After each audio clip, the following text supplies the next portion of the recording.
In this module, we will study methods of solution of equilibrium equation. So, the outline of this module is dynamic equilibrium equation we will discuss, and then what methods are available for solving this dynamic equilibrium equation. So, dynamic equilibrium equation we discussed earlier in the earlier module, that is by force approach. So, this is a single degree of freedom system, and then that can be converted into mass spring damper system. So, where force, displacement, stiffness and damping all are represented. So, stiffness is represented as a spring and which is resisting the motion, and damping is represented as a dashpot which is removing the energy in vibration. So, this is stiffness, and if we draw the free body diagram of this system of vibrate body, then external force P acting in the right direction, and then as we discussed earlier, according to D'Alembert's principle, moving mass generates inertia force opposing motion. So, that is why mass is moving in the opposite direction, but inertia force is generated in the reverse direction. So, forward direction and inertia force is generated in the reverse direction. So, that is how it is represented in the back side. When mass is moving in the forward direction, the resisting elements, so which are columns or vertical resisting elements of the building, are trying to pull it back. So, that is represented by elastic force. So, that is equal to stiffness multiplied by displacement, and damping force, which is removing the energy from the vibrating body, that is damping C multiplied by velocity. So, if we write the dynamic equilibrium equation, these three terms, inertia term, damping term and stiffness term, which is all put together equal to externally applied force. So, in structural dynamics, understanding the parameters mass, stiffness and so mass, damping and stiffness is very crucial. So, now how do we solve this dynamic equilibrium equation which we derived just now? So, there are four methods of solving this dynamic equilibrium equation. So, the first one is classic method of solving dynamic equilibrium equation, and the second one is Duhamel's integral solution, and third one is transform method, and fourth one is numerical method. So, we will discuss in brief each method. So, let us discuss about the classical method of solution.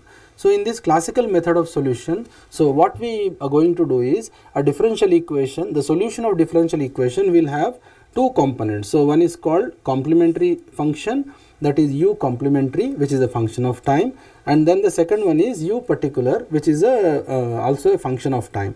So, the sum of these two, that is complementary solution and particular integral, will give us a total solution.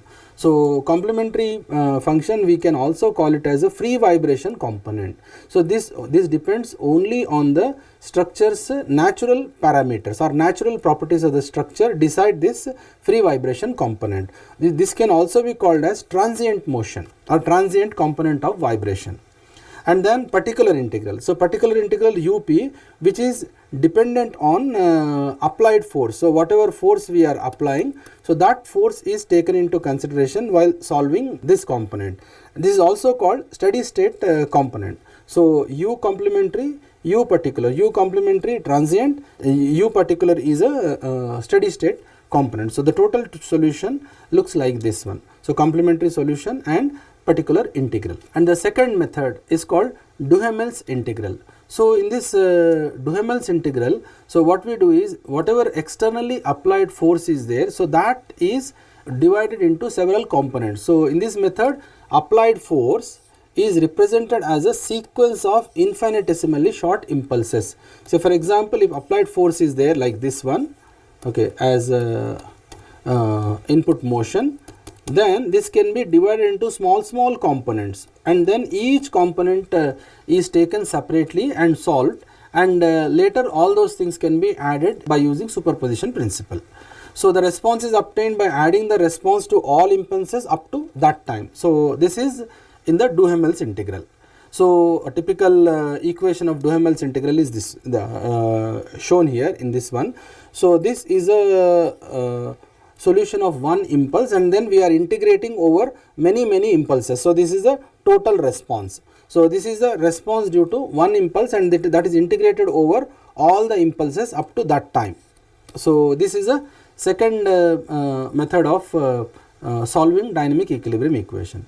Now there is a third method. So the third method is like transforms, either Laplace transform or Fourier transform.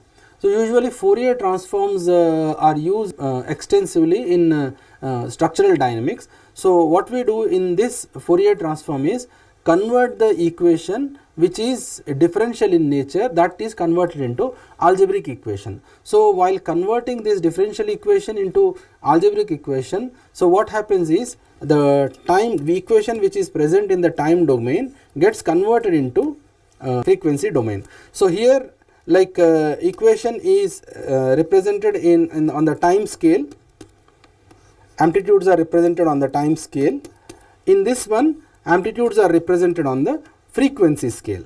So u cap of omega. So in this one, what we get is what is the energy or what is the amplitude of vibration at different frequency levels, whereas in the time history analysis, which is coming from the differential equation approach or the classical method, we get time history at each time, and here we get amplitude of vibration at each frequency level. And yeah, this is how we convert. So this P of t is a force which is the signal in time scale, and P cap of omega is a signal in frequency domain.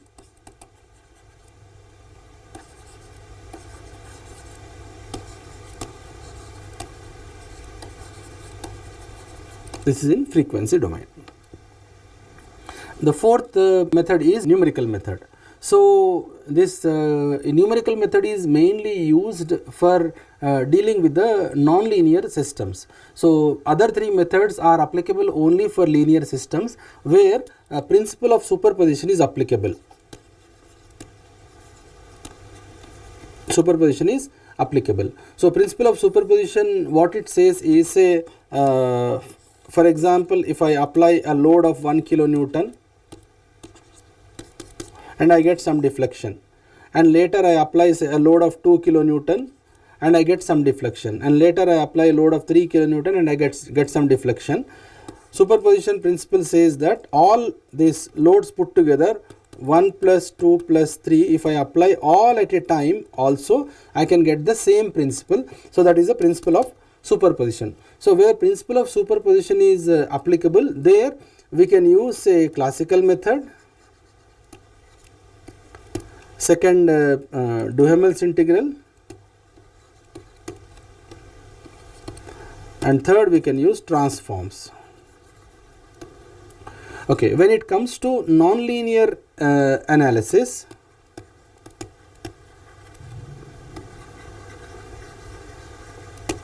the superposition principle cannot be applied. So we need a more powerful technique for solving dynamic equilibrium equations. So that we rely on numerical methods. So all three methods are restricted to linear systems and cannot consider inelastic behavior of the structures during earthquakes. So if the ground shaking is intense, so we use non-linear methods. So we have several non-linear methods. So for example, say we have central difference method or Newmark's method we discuss. And the another advantage of this numerical method is all these other methods, especially classical method, we can use this classical method when we are idealizing the structure into single degree of freedom system, 2 degree of freedom system, 3 degree of freedom system, like that. If number of degrees of freedoms are increasing enormously, so then it is difficult to handle using methods which are described. So then we need to rely on numerical methods.